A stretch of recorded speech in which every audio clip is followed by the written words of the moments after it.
Good afternoon, folks. How are you? Yes, we have some more bad news and a lot more. But I've been sent quite a bit of email on my thoughts on another cop killing of a black man, an honest black man with a gun permit in Alabama. Didn't ask any questions. This dangerous clown just seen a black man with a gun and assumed he the one that did the shooting. He didn't ask. He just presumed guilty because of the color of young man's skin, and just went right on and shot him to pieces. This is which is happening all over again, over and over and over again, which is literally horrible and disgusting. After we've died in every battle, on every continent where America fought, and on every black street corner in America, I mean, the way we, and I'm not talking about gang-banging dope slingers. It's really discouraging. Everybody's talking about it. I mean, even the, shall we say, more prominent blacks in the, of all walks of life. Even Steve Harvey on his show, even Al Sharpton, in which on this case, I agree with what they're saying. I mean, this is just happening over and over and over again. This is why African Americans do not trust cops. And not all cops are bad. Now, most cops are good and hardworking and honest. I've had good communications with most officers, but I have been profiled myself. We'll get to that later. Let me give you a little bit of information. After a mall shooting, police killed the wrong person and the real shooter remains at large. Police claim the black man they shot was the shooter. They now admit they were wrong. Yeah, they screwed up. They just murdered another innocent black man. His name is Emantic Bradford Jr. When an officer of the Hoover Police Department in Alabama shot and killed Emantic Bradford Jr., a 21-year-old black man, on Thursday at the River Chase Gallery Mall, the police claimed that Bradford had shot at least one person in the mall prior to the police shooting. But police have now admitted that Bradford didn't shoot anyone, and the actual gunman remains at large. They don't even know who in the heck pull the trigger. They don't even have the slightest idea. You see, this is happening over and over and over. And now it's even more prevalent since, look at the state of Washington. Well, that's subject for another, that's for another vid. But it's extremely dangerous for black people, Hispanic, and people of color in America. Now, me, like I tell you, I've had relatives in every war.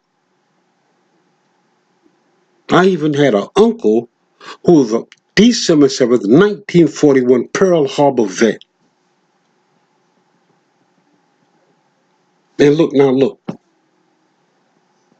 You're more afraid to walk down the street than another. I mean, it's just disgusting. If it's not one thing, it's another. Now, let's just give you a little bit more. But police have now admitted that Bradford didn't shoot anyone and the actual gunman remains at large. Now the police shooting has drawn national attention as another example of an officer wrongly using deadly force against a black man. Bradford did appear to have a gun, but he had a license to carry a firearm, and it is not illegal in Alabama to carry a gun in public. Do you know how many black men and women, armed and unarmed, honest men that have been murdered by police? What about children? What about Tamara Rice playing with a BB gun? Do you understand why blacks do? Do you understand why black people kneel? Do you understand that? Nobody cares about you. You've died in every war. I mean, this is disgusting. This is pretty. This is deadly serious. Okay. According to the police, some sort of altercation at the River Chase Gallery on Thanksgiving night took place and led to the shooting of an 18-year-old man and a 12-year-old girl, as well as the police shooting that killed Bradford. Now, listen at this. Police at first pinned the initial shooting on Bradford, but have fully retracted the claim, saying the actual shooter remains at large, which I already told you. Bradford's family said that Bradford was the victim of racial profiling, which he was. They don't know his name. They don't know anything. Although police claim that Bradford brandished his gun, his mother, April Pipkins, told reporters that he was, if anything, trying to protect people from the actual shooter, because they already said actual witnesses who were there said he was trying to de-escalate the problem. Now let's face the fact, soon as you hear gunfire, you're going to pull your gun. If you're a licensed guy, even if you aren't licensed, you're going to pull some type of weapon if you had on to defend yourself. Come on now. If anything, trying to protect people from the actual shooter. The family's lawyer, civil rights attorney Benjamin Crump, remember Trayvon Martin, claimed that eyewitnesses said Bradford was trying to get people away from the initial shooting and that Bradford kept his gun in his waistband. The officer saw a young black man with a gun and he shot him, Crump told reporters on Sunday.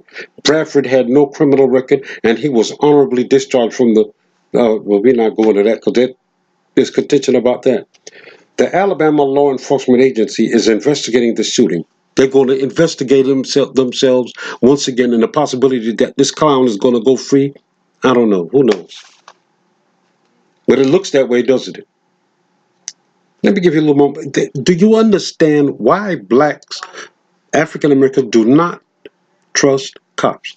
Now, like I say, most cops are not out there just murdering people because they're Spanish, black, Jewish, or people of color. You understand? But it has been said that the cops and the Klan go hand in hand. Do you understand? There's a lot of activity, illegal activity that take places in these neighborhoods, and they wouldn't think of telling the cops. You know what? When back home, where I come from,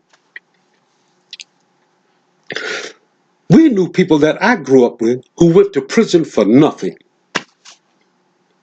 because they said they looked like somebody else. Nobody believed them. A lot of them came from single parents' homes. They didn't have any money to defend themselves. And they just withered away and just did years in prison for nothing. Now, they weren't criminal when they went in, but some of them were criminal when they came out because they were constantly around that element 24 hours a day. A lot of lives have been ruined. I just want to tell you, I want to say something. I'm just going to read a little something here. And it's tragic. This is from USA Today, you know, and the amount of black people and people of color that are getting killed by these cops, and I'll use the term loosely, have made it bad for all cops. Do you understand? Now, me myself, I have a license. Quite naturally, I'm going to carry mine too. Oh, yes, I am.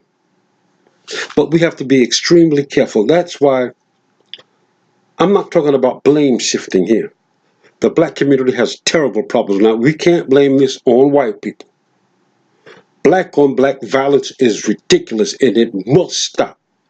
We have not moved economically in 150 years. Now, all that isn't our problem. Let's face a fact. We've been marching for 50 years for jobs and justice, and we're no better off now. And actually, it looks like we've regressed some. Out of all the minority groups, and we've been kidnapped and brought here over 400 years ago, and we have not, and I'm not talking about that right now, but what I mean right now, out of all the immigrants that in America, and you're the only non-immigrant group here because you were kidnapped and brought here, you're still the lowest on the totem pole, academically and economically. Now, we know that there's over 190 a million whites in America. But there's only 40 million blacks. Do you understand? Now, I just want to give this a little more information. Police killings of black men in the United States and what happens to the officers. The funeral unfolded Thursday of Stephon Clark, the latest black man killed at the hands of police, whose death has sparked protests. It just on and on and on.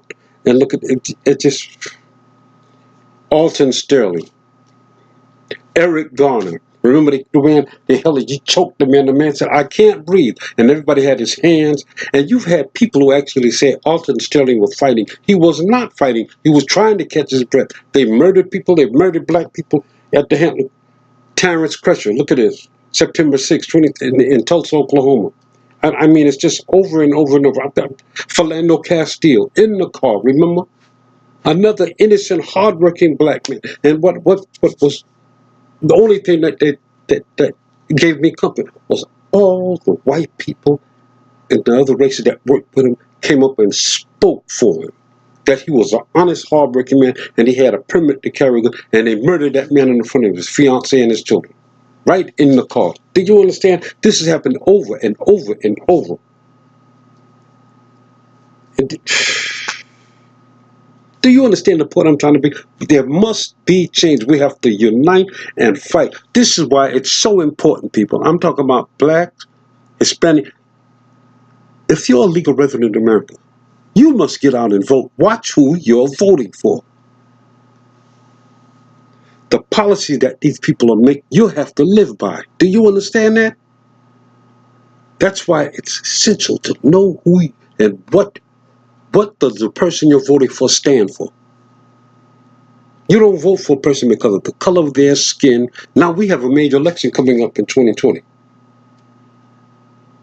I would advise everybody to get out there. Do you know even the unions are being attacked? But I'm getting off course now. You know, it just go Alton Sterling. It's just going on and Walter Scott. He was running away and the cops shot him in the back, shot him down. I mean, it just, look at Eric Harris. I mean, it just goes on and on and on. And then it goes to Sandra Bland, the woman that mysteriously died. Now they have evidence on Sandra Bland. Remember the cops said she hung herself in herself? Yeah, she hung herself, all right. No, she didn't. They murdered her. Now there's evidence to find out. I'll retract that statement. There's evidence coming out now, new evidence that suggests otherwise. She had help in herself. This is why we as a people, we must unite and fight evil. Contact your congressmen, your senators, and express your displeasure at what we have to stand united and fight. Do you understand? Let's look at America now, from one side of the country to the other. Your children, white or black, unsafe in school. Mass shooters can come in. Oh, they are mentally ill. Oh, hell no, you're not. We must unite and fight evil. And for goodness sake, stop this black on black crime. Black people are responsible for this. But I'm tired of seeing my black people and people of color murdered by unarmed and people with licensed handguns. Honest, hardworking people murdered by these filthy bad cops. Like I said, God bless all the good police officers, but you have that few. Remember, the cops and the Klan go hand in hand. From planting drugs on people, to murdering people, to raping women. This is disgusting.